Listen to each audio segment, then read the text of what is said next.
So, a 64 MP quad camera setup on a budget that is under 12k. Yes, you heard it right, 12k. So, you know which mobile I'm talking about. That is the Realme's latest Realme 7i. So, let us unbox and review it. So, let us start with unboxing the phone. This is the Realme 7i. The Indian variant comes with a Salman Khan photo, but I have received this one. As soon as we open the box, there is a welcome to Realme family, a welcome card, and it contains the formal letters, a case, and a SIM ejector tool. Below that is the beautiful Realme 7i Fusion White variant that comes with a plastic bag. We'll be talking about it a little further ahead. Moving down, we have a Type-C cable with 18-watt fast charging.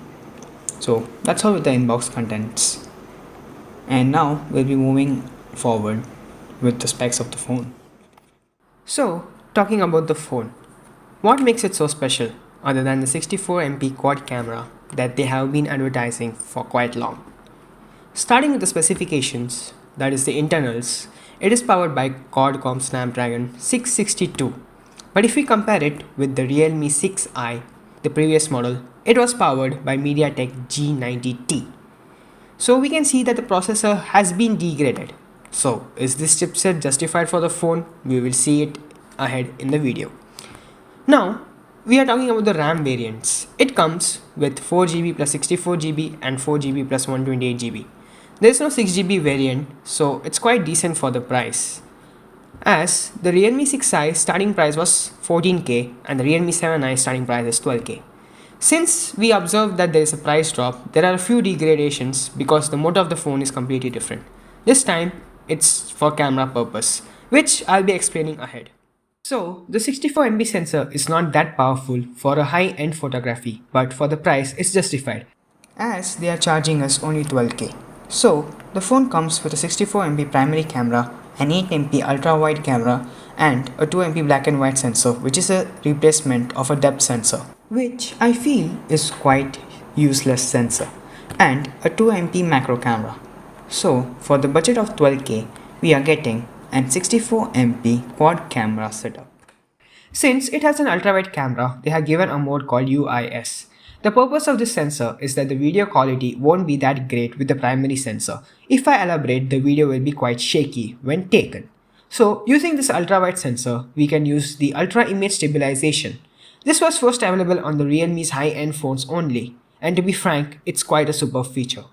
As soon as I see a Samsung sensor, I would be unsatisfied, but for this budget and features, this is a superb sensor.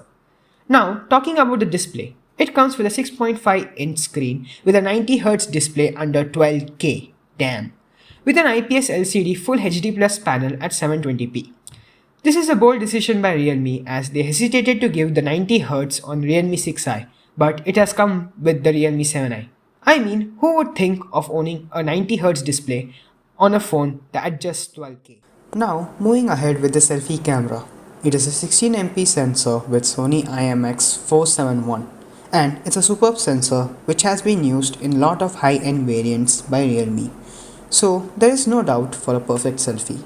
Now, moving forward with the battery and charging.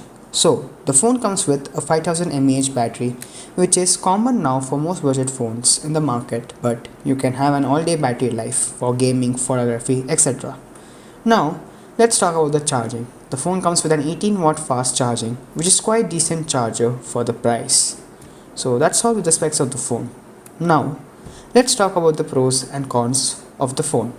First, the processor has been degraded. The Realme 7i was providing a better processor with just a little camera and charging degradation.